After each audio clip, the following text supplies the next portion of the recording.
Hey blacks, hey whites, and all the colors in between. Yes people, I am finally back from the desert that I call my home. After only, 1 month of not uploading an actual video on my channel for you guys? Yeah, I'm sorry about that. You see, I kinda have this thing called a life, unfortunately. I had to deal with a bunch of stuff like school and family. But I am finally back with the banger of a video today. So if you remember quickly, like I don't know, 3 weeks ago or a month ago, where I talked about the future of my channel and stuff. And in that video, I also discussed a bit about a GDWC.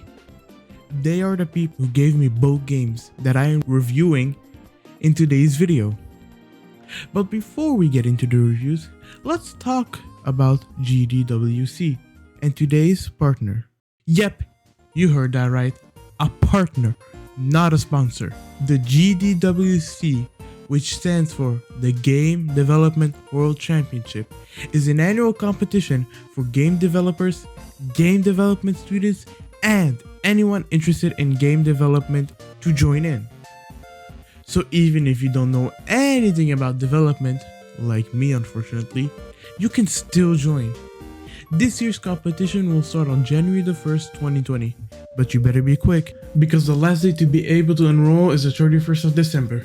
This event will mostly be online, but if you manage to get to the finalists on the Pro and Hobby track, they will personally fly you out to Finland to visit multiple game companies, game development events, and visiting industry hubs.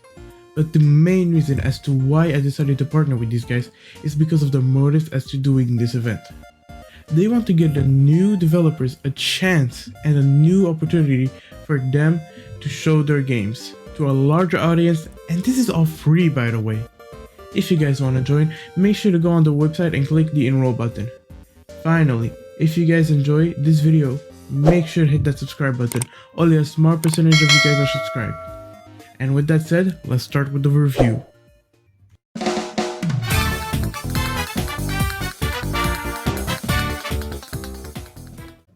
Now guys, the first game I will be reviewing for you is called Meta Unit, which is developed by Jelly Snow Studio and is published by NeoWiz.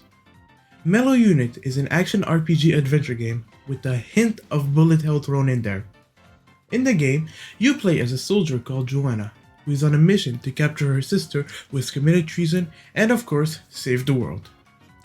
I'm not going to talk too much about the story of the game since I don't want to spoil too much of it if you guys decide to buy it, but let's just say it's a doozy and you will need to read a lot since this game does not have voice. As for the aesthetics, a little bit of knowledge of me. I love pixel art. I love the creativity of it and the whole style in general. So anything with it has my love. Just look at this.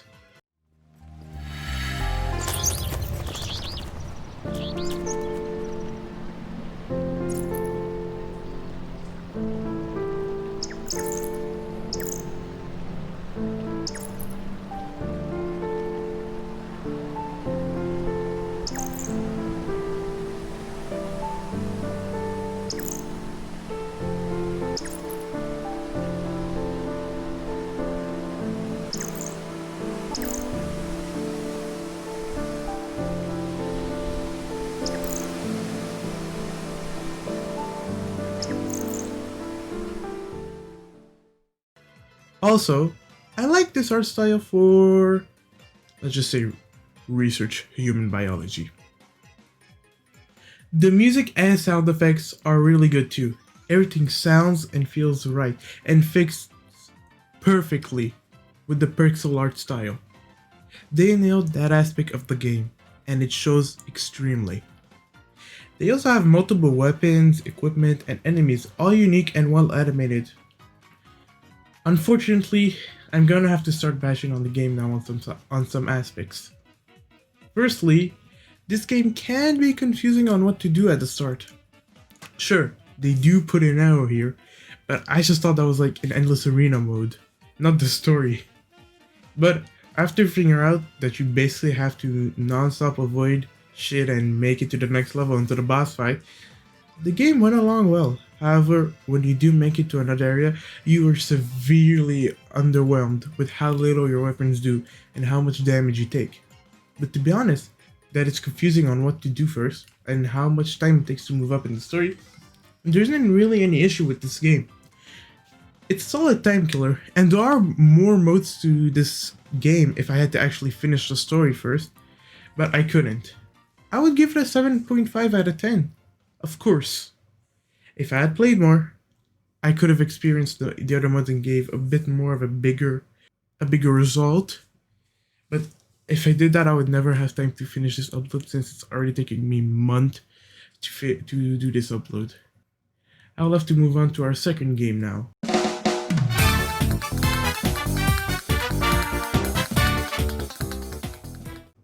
The second game is the one I actually preferred more over the two that I was given. This game is called Total Lockdown, which was developed by Panzer Studio and is published by Ovalis Investments Limited. Jesus, that's a long name. This is the first and third person battle royale. Where have I seen that idea before? Well, I can't remember anyways. Moving on. Even if this game is a battle royale, sadly, it's only a single player against bots. But even with that fact, it is still a really fun experience. At the start of the game, you pick between 3 classes which each give you different equipment and gun. You also get to pick between different floors on which to spawn on, while also seeing where the other players spawn on. I mean bots, I'm sorry. I think this is an amazing and creative idea. It lets you strategize if you want to go on floors with more loot, or just have the time of your life killing other bots. Fun fact, on some rounds, you play with a flag, which will spawn on a specific floor. And if you get it, you get healed 5 heal points pretty quickly. Downside is, everyone knows where you are. But the healing is extremely worth it, especially at the start of the game, where if you can't find much, it non-stop heals you. However, there is an issue in this game. Balancing. Multiple weapons are way too strong. If I would fix something in this game, it would be the balancing of the guns. Hopefully, they bring multiplayer to this game as well, instead of bots. There are multiple characters to choose from, but from what I can tell, they don't do anything. But as you can see, I spent an extremely long time researching some characters. But yeah, another cool mechanic, which I sadly find myself rarely using, is the fact that you can actually buy guns. Like no joke, while you level up, you can buy weapons that you unlock, and during the game, you can buy them from the start, and get them. It is an extremely creative idea to the game, but I just didn't see myself using it that much. I also feel like it is extremely broken if it was a real multiplayer game. You just spawn in and buy a 2-shot sniper or 1-shot headshot, and wreck everyone. Besides that, we also have a tournament where no one joins, which confirms that fact. That I will be forever alone and no one wants me. But yeah, I like this game. It's an extremely fun time killer, and if you have a couple of dollars to spare, I would totally recommend buying this. 8.5 out of 10 for this game. And with that said, I just want to thank you guys so much for enjoying this video and watching it all through the end. I also want to thank GDWC once again for partnering with me. This was a huge thing for me, and it's the first of its kind. And if you guys want to see this again, make sure to like. And I'll see you guys next time. Peace.